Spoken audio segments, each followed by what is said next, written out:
Welcome to the Discourse Analyzer AI Toolkit, where articles come alive. You're listening to the audio version of our article. For the full text and an interactive experience, check out the link in the description below. Interact with any selection using our AI assistant to enhance your understanding. Let's explore.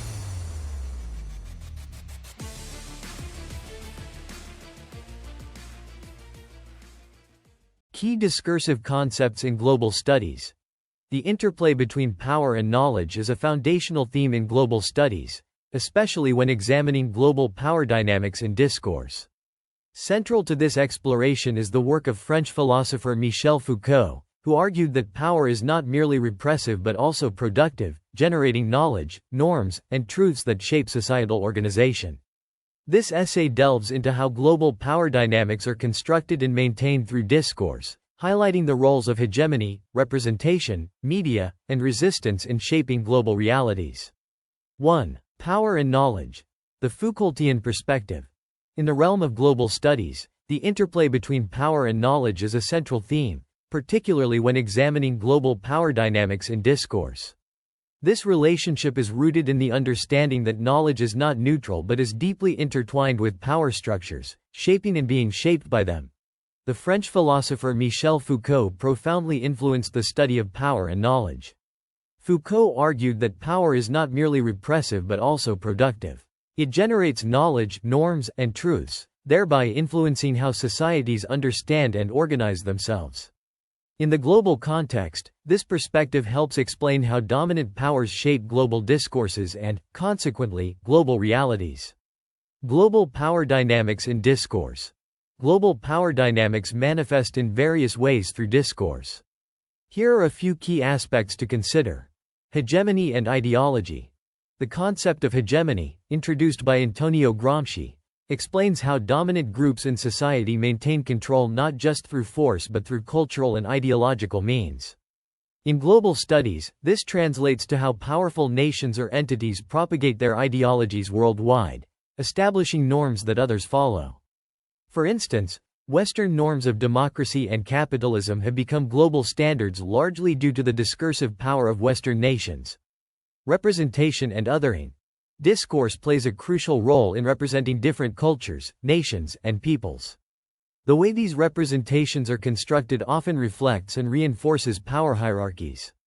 Edward Said's concept of Orientalism exemplifies this, showing how the West constructed the Orient as the other, exotic, backward, and different, to justify colonial domination. Global governance and policy making.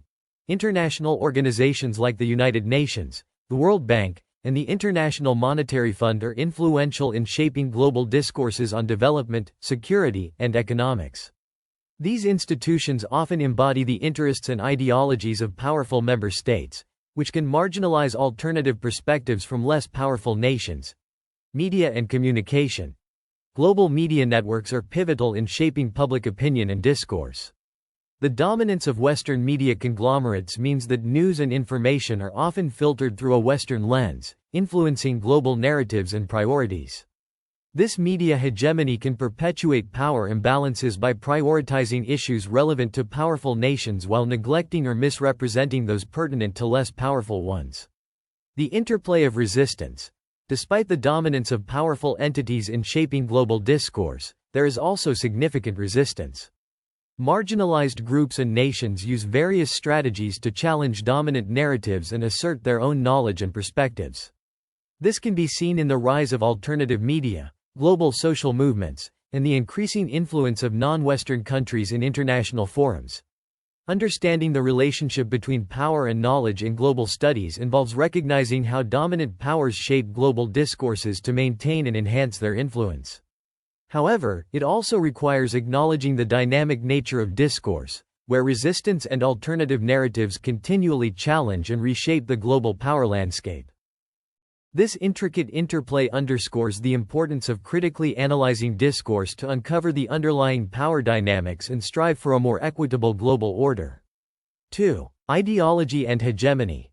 In global studies, the concepts of ideology and hegemony are pivotal in understanding how global narratives are controlled and maintained.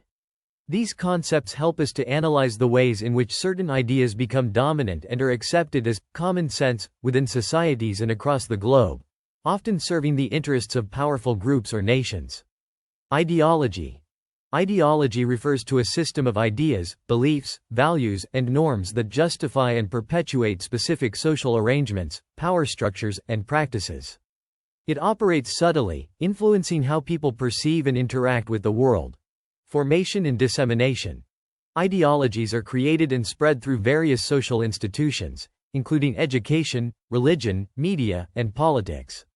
For instance, the ideology of neoliberalism, which prioritizes free markets and minimal state intervention, has been propagated globally through policies advocated by institutions like the International Monetary Fund, IMF, and the World Bank. Naturalization. One of the key functions of ideology is to make certain social arrangements appear natural and inevitable.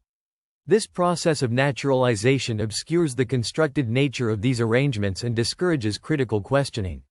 For example, the global dominance of capitalist economic practices is often seen as a natural progression rather than a result of specific historical and political conditions. Hegemony. The concept of hegemony, as developed by the Italian Marxist philosopher Antonio Gramsci, expands on the idea of ideology.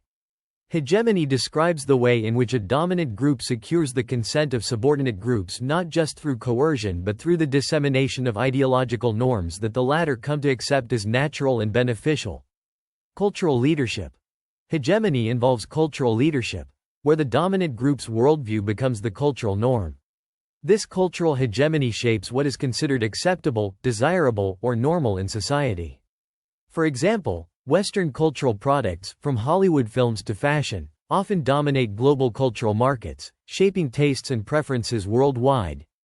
Intellectual and moral leadership. Beyond culture, hegemony also includes intellectual and moral leadership. This involves framing certain ideas as morally superior or intellectually more advanced. For instance, the promotion of liberal democracy as the most legitimate form of government is a form of intellectual hegemony that influences political reforms around the world. Controlling global narratives. The control of global narratives through ideology and hegemony involves multiple mechanisms: media and communication. Global media networks, predominantly controlled by Western corporations, play a crucial role in shaping global narratives. They decide which events and issues receive attention and how they are framed, often reinforcing the ideologies and interests of powerful nations. For example, the portrayal of conflicts in the Middle East often reflects Western geopolitical interests and perspectives. Education systems. Educational institutions worldwide often reflect the dominant ideologies of powerful nations. Western-style education systems, prevalent in many parts of the world, teach histories, philosophies, and sciences from a Western perspective, marginalizing non-Western viewpoints and knowledge systems. Economic and political institutions. International organizations and agreements, such as the United Nations, World Trade Organization, and various trade pacts, are often dominated by powerful countries that set the rules and norms. These institutions propagate ideologies that favor the interests of dominant economies, such as free trade and market liberalization. Resistance and counter-hegemony.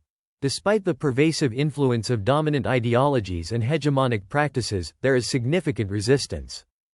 Counter-hegemonic movements and alternative ideologies emerge to challenge and offer different narratives. Examples include grassroots movements. Local and indigenous movements often resist dominant global narratives, advocating for alternative ways of living and knowing. The global environmental movement, for instance, challenges the hegemony of industrial capitalism by promoting sustainable practices and respect for ecological systems. Alternative media. Independent and non-Western media outlets provide platforms for alternative perspectives and counter-narratives. These media challenge the dominant frames presented by mainstream global media, offering more diverse and inclusive views on global issues. Intellectual and cultural production. Scholars, artists, and cultural producers from marginalized groups contribute to the creation and dissemination of alternative ideologies. Post-colonial studies, for instance, critically examine and challenge the legacies of colonialism and the continued dominance of Western epistemologies. ideology, and hegemony are essential concepts for understanding how global narratives are controlled and maintained. By recognizing the mechanisms through which dominant ideas and practices are propagated, and by paying attention to the resistance against these forces, we gain a deeper insight into the complex power dynamics that shape our globalized world. This critical awareness is crucial for fostering more equitable and inclusive global narratives. 3. Language and reality construction. Framing the global reality. In global studies, the relationship between language and reality construction is fundamental in understanding how global realities are framed and perceived. Language is not merely a tool for communication but a powerful instrument for constructing and shaping our understanding of the world. This process of framing global reality through language involves several key concepts and mechanisms. Language as a constructive force. Language constructs reality by categorizing and labeling experiences, objects, and concepts, influencing how we perceive and interact with them. This idea is rooted in linguistic relativity, which suggests that the structure and vocabulary of a language affect its speaker's cognition and worldview. Sapir-Whorf hypothesis. This hypothesis posits that the language we speak shapes our thoughts and perceptions of reality. For example, languages that have multiple words for different types of snow led their speakers to perceive and understand snow in more nuanced ways than those with a single term. Discourse and power. Michel Foucault's work on discourse highlights how language is intertwined with power. Discourse refers to structured ways of speaking, thinking, and writing about the world that shape our understanding and behaviors. Dominant discourses, therefore, reflect and reinforce power relations in society. Framing global reality.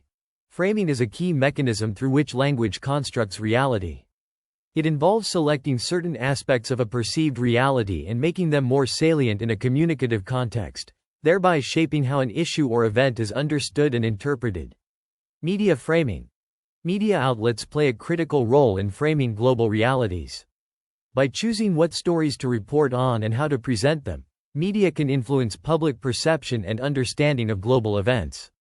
For example, the framing of the refugee crisis can evoke sympathy or fear, depending on whether refugees are portrayed as victims in need or as threats to security.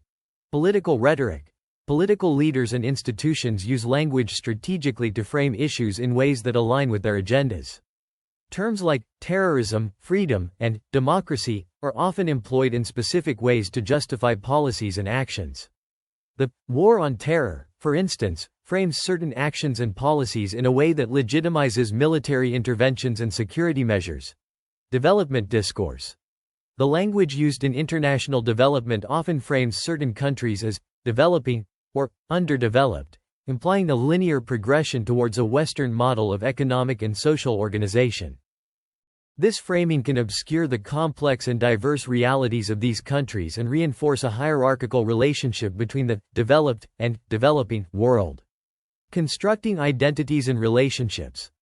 Language also plays a crucial role in constructing identities and relationships on a global scale. National identity. National identities are constructed and maintained through language, including official narratives, historical accounts, and cultural expressions. National anthems, for example, use language to evoke a sense of shared identity and collective memory. Othering and stereotyping.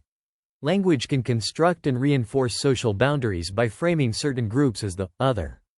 This process of othering involves using language to depict a group as fundamentally different and often inferior, which can justify exclusionary or discriminatory practices.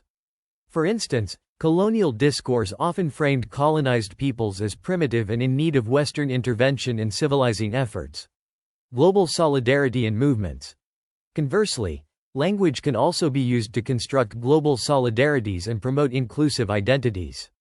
The language of human rights, for example, frames individuals worldwide as having inherent rights and dignity, fostering a sense of global citizenship and collective responsibility. Resistance and reframing.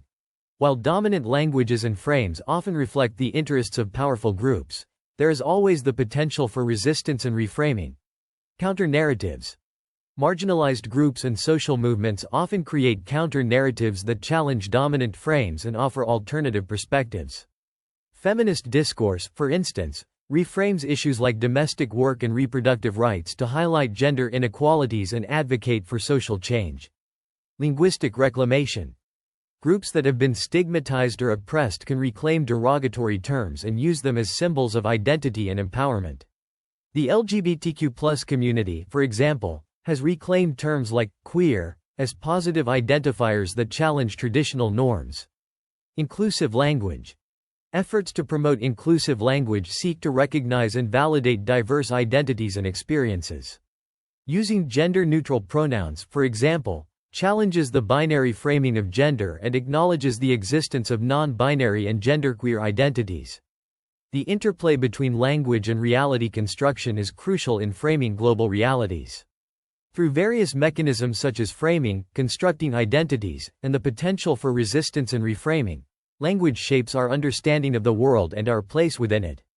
By critically examining how language is used to construct global realities, we can better understand the power dynamics at play and work towards more inclusive and equitable ways of representing and engaging with the world. 4. Textual analysis. Unpacking global narratives. Textual analysis is a fundamental method in global studies for unpacking global narratives and understanding how texts contribute to the construction of social realities. By examining texts, whether they are written, spoken, visual, or digital, scholars can uncover the underlying meanings, ideologies, and power dynamics that shape global discourses. Here's how textual analysis is applied to global narratives.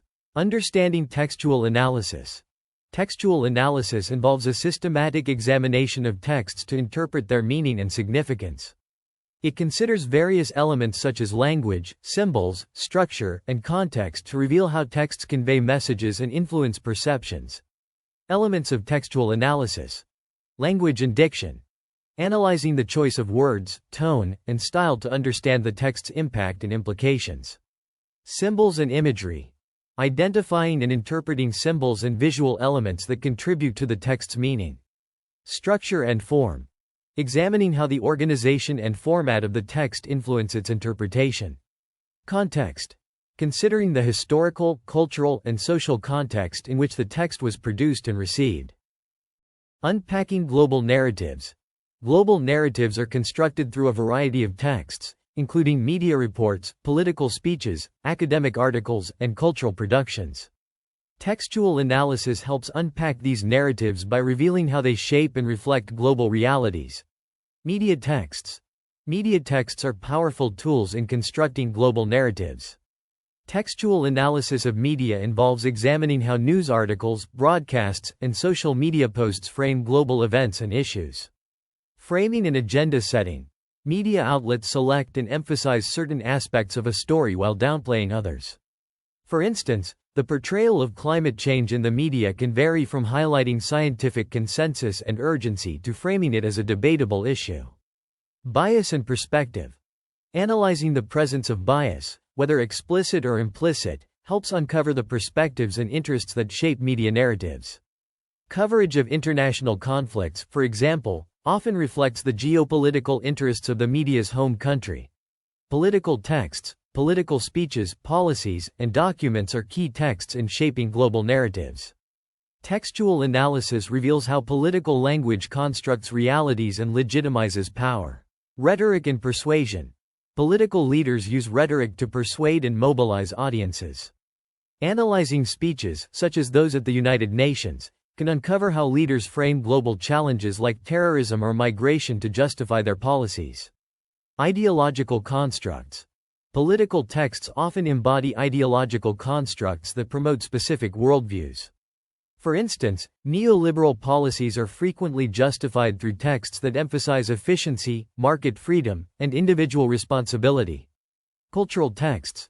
Cultural productions, including literature, film, and art, contribute to global narratives by reflecting and shaping societal values and beliefs. Representation and identity.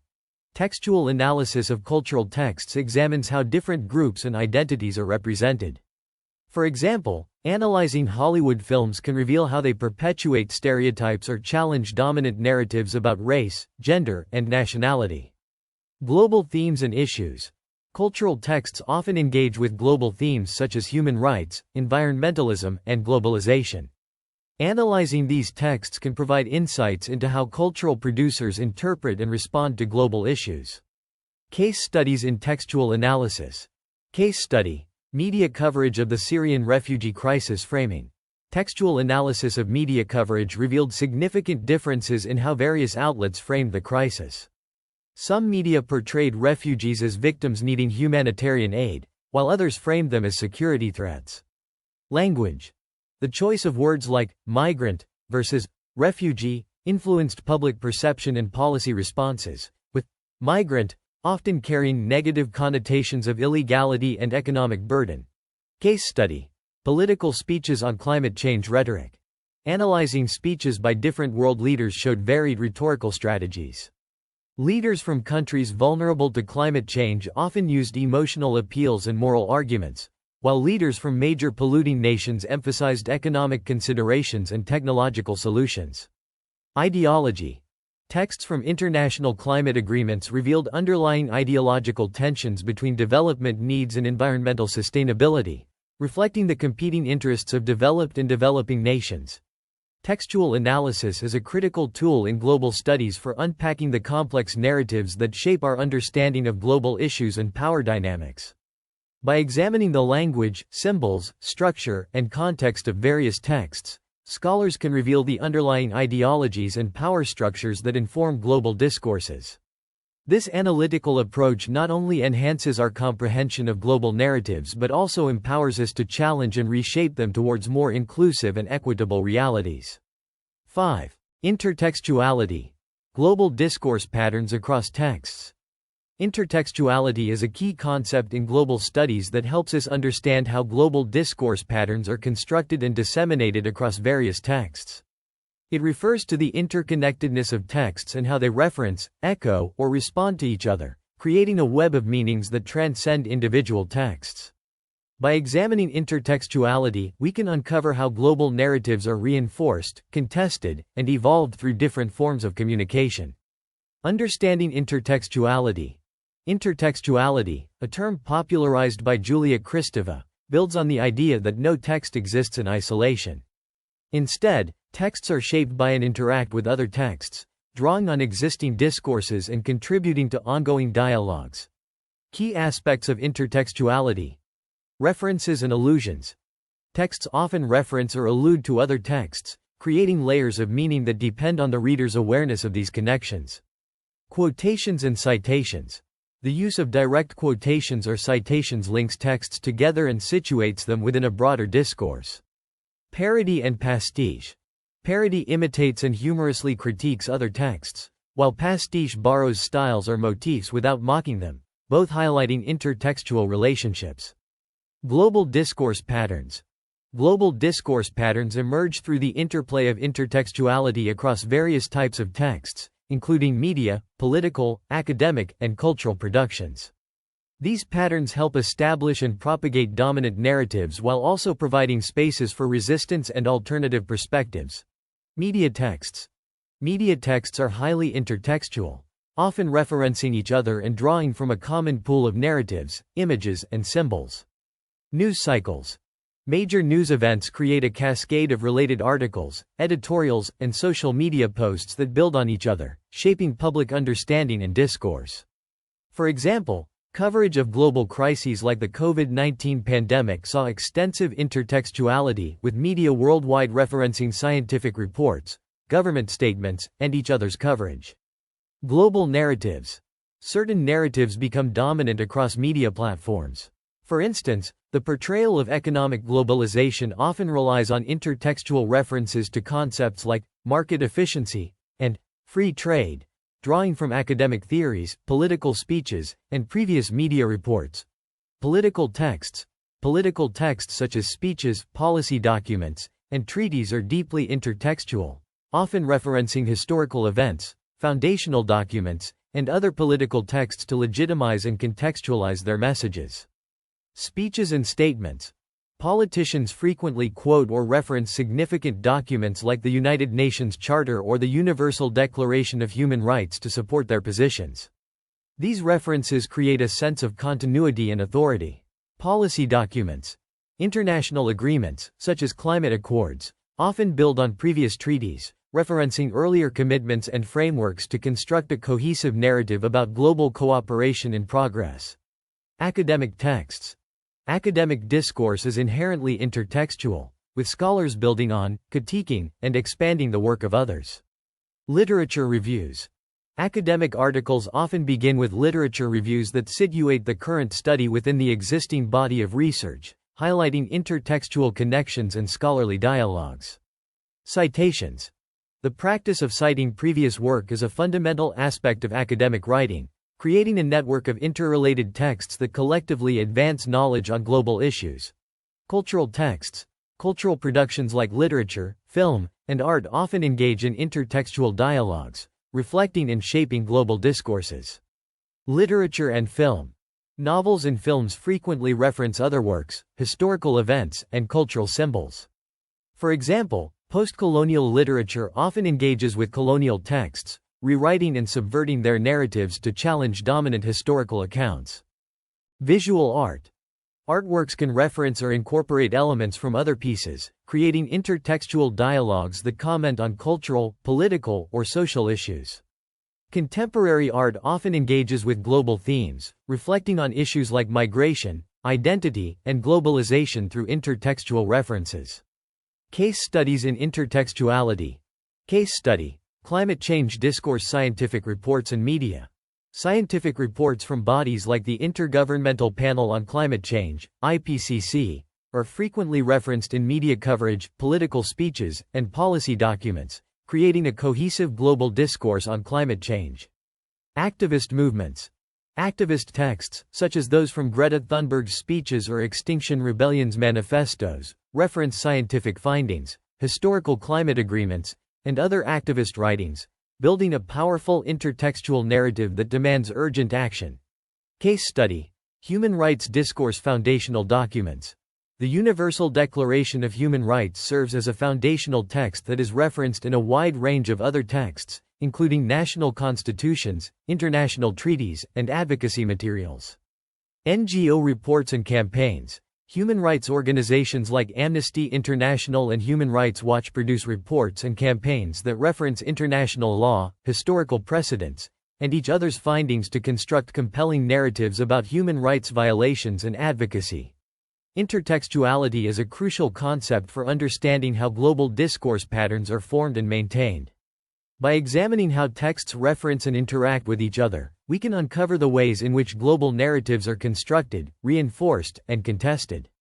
This analytical approach highlights the interconnectedness of global communication and the ongoing dialogues that shape our understanding of the world. Through intertextual analysis, we gain deeper insights into the power dynamics and ideological forces at play in global discourses. Conclusion: the Foucaultian perspective on power and knowledge underscores the intricate ways dominant powers shape global discourses and realities.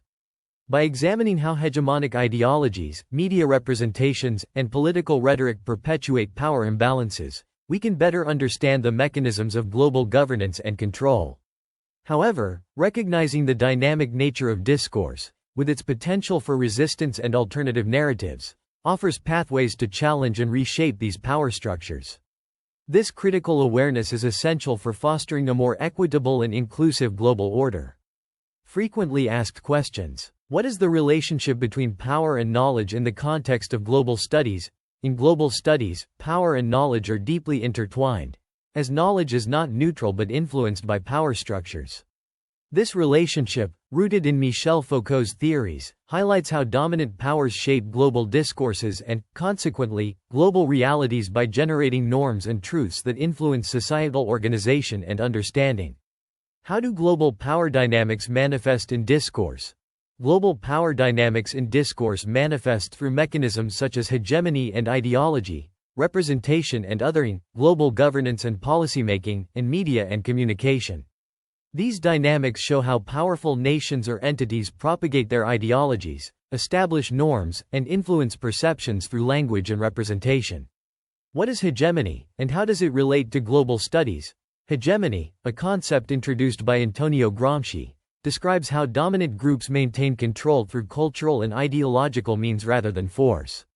In global studies, it explains how powerful nations establish norms and propagate ideologies worldwide, making their worldview the cultural norm. How does media influence global discourses and power dynamics? Global media networks shape public opinion and discourse by filtering news and information through a particular lens. The dominance of Western media conglomerates means that global narratives and priorities often reflect Western perspectives, perpetuating power imbalances by prioritizing issues relevant to powerful nations and neglecting or misrepresenting others. How can marginalized groups resist dominant global narratives? Marginalized groups can resist dominant global narratives by creating alternative media, forming global social movements, and asserting their knowledge and perspectives in international forums. These strategies challenge dominant narratives and provide alternative viewpoints, contributing to a more dynamic and equitable global discourse. What role do ideology and hegemony play in controlling global narratives? Ideology and hegemony control global narratives by naturalizing certain social arrangements and making them appear inevitable. Dominant groups use these concepts to propagate their worldview through media, education, and political institutions, shaping public perception and policy in ways that maintain their power. How does language construct global reality? Language constructs global reality by categorizing and labeling experiences, objects, and concepts, shaping how we perceive and interact with them. Through framing, political rhetoric, and development discourse, language influences our understanding and interpretation of global issues.